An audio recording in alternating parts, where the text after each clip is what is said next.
नमस्कार दोस्तों, मैं एस्ट्रोलॉजर सुनीता छाबड़ा। आज हम बात करेंगे कि किस प्रकार की ऐसे ग्रहों की चाल थी कि सारे स्टूडेंट्स जो थे, जेंजी जो थी, वो सड़कों पे उतर आई और साथ में एक मिनिस्टर को रिजाइन करना पड़ा। प्रधानमंत्री मोदी जी को खुद आकर इंस्टाग्राम पे जेंजी को संबोधन करना पड़ा और राहुल गांधी जो कि एक ऑपोजिशन लीडर है, उन्होंने इस से जब जुड़े तो एक तरीके से ये नेशनल कॉन्वर्सेशन बन गया। तो हम इसको पूरी तरह जो है ज्योतिष की नजर से देखेंगे। किसी राजनीतिक दल या का मैं ना तो और ना मेरा चैनल जो है समर्थन करता है, विरोध करता है। केवल हम वैदिक ज्योतिष के अनुसार और ग्रहों के गोचर के अनुसार भारत की कुंडली और नेताओं की कुंडली पे विश्लेषण करेंगे और क्या आने वाले दिनों में कोई और परिवर्तन, क्या और कुछ लिखा है, उस पर भी अपनी नजर जो है ज्योतिष के अनुसार करेंगे। देखिए, जब भी 12 अगस्त को सूर्य ग्रहण होने वाला है, सूर्य ग्रहण जब होता है तो सूर्य और चंद्रमा को जब भी ग्रहण लगता है तो प्लस माइनस आप एक समझ लीजिए महीना डेढ़ महीना जो होता है वो बहुत सेंसिटिव होता है और इस दौरान जो है बहुत बड़े बड़े इवेंट्स होते हैं, यानी बहुत बड़ी बड़ी चीजें, घटनाएं घटती हैं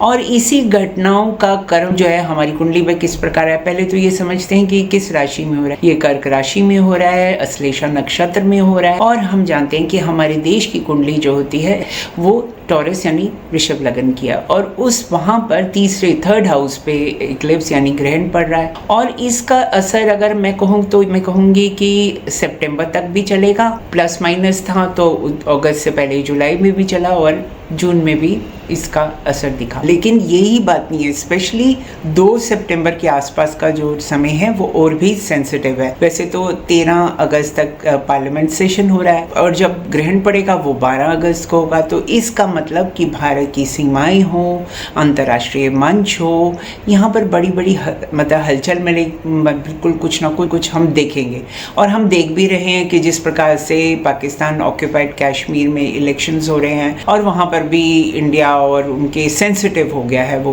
और 15 अगस्त आते आते ही जो देश में एक सिक्योरिटी अलर्ट भी हो जाता है और साथ में संसद के जो सदन है वो 13 अगस्त तक है। तो एक तरह से पार्लियामेंट सेशन के अंतर्गत भी ऐसे दिखाई देता है कि गतिरोध बढ़ेगा। कोई बड़ा जो कानूनी जो है ग्रहों की चाल इस प्रकार बताती है कि कोई बड़ा कानूनी जो है वो फैसला आ सकता है, नीतिगत बदलाव आ सकता है और सत्ता और विपक्ष में यानी जो हमारी जो रूलिंग पार्टी है और ऑपोजिशन है उनके बीच में कोई समझौता होते हुए, एग्रीमेंट होते हुए दिखाई नहीं देता, बल्कि ये दिखाई देता है कि किसी न किसी तरह के दोनों जो सत्ता और विपक्ष हैं वो आर पार के मूड में दिखाई देते हैं। और मेरे पास प्रधानमंत्री जी की भी कुंडली है और विपक्ष दोनों के ही जो लीडर्स हैं उनकी कुंडली भी है। तो अगर मैं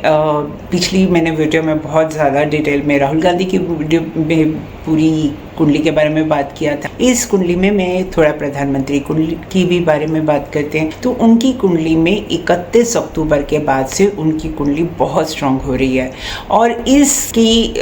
जब ये कुंडली इतनी स्ट्रांग होगी तो इस प्रकार दिखाई देता है कि वो बैकफुट के मूड में नहीं दिखाई देते, बल्कि आगे आकर बढ़कर वो कुछ बड़े कड़े फैसले करेंगे। और क्योंकि इंडिया की कुंडली में उस समय जुपिटर का गोचर बहुत अच्छे यानी 4th हाउस से हो रहा होगा, तो इस प्रकार दिखाई देता है कि जन समर्थन भी उनके साथ होगा। वैसे तो हमने देखा कि जब उन्होंने इंस्टाग्राम पर आकर सबको संबोधन किया और किस प्रकार से, क्योंकि गुरु का गोचर जो है वो उच्च की राशि में है और मैंने कहा कि वो अश्लेषा नक्षत्र में है और कर्क राशि में है, तो ये जिस तरह से एकदम विरोध हुआ, सड़कों पर आना और उसी तरह ही ये विरोध को बहुत ही अच्छे और सहज तरीके से दब जाना, किसी तरह का बहुत बड़ा कोई एपिसोड नहीं हुआ। ये एक बहुत बड़ी बात है और मुझे लगता है कि उसमें जुपिटर का जो गोचर है ये बहुत इंपॉर्टेंट रहा क्योंकि वो एक आम इंसान से जुड़ा है। हाँ, जो कुछ हुआ वो ग्रहण के कारण बहुत अच्छा नहीं हुआ और इस प्रकार की गतिविधियां जो हैं हम आने वाले समय में भी देखें, क्योंकि अभी 12 अगस्त में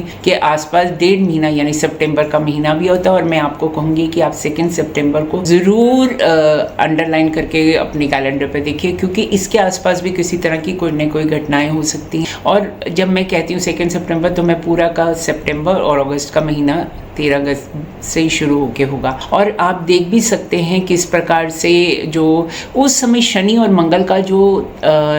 एंगल है, डिग्री एंगल जो है, बिल्कुल एकदम एग्जैक्ट होगा, यानी कि मैथमेटिकल डिग्री के अनुसार दोनों ग्रह जो बहुत अच्छे से एकदम ऑपोजिशन में है। तो इस प्रकार का विरोधिक ज्योतिष की नज़र से ये अच्छा ग्रह नहीं है।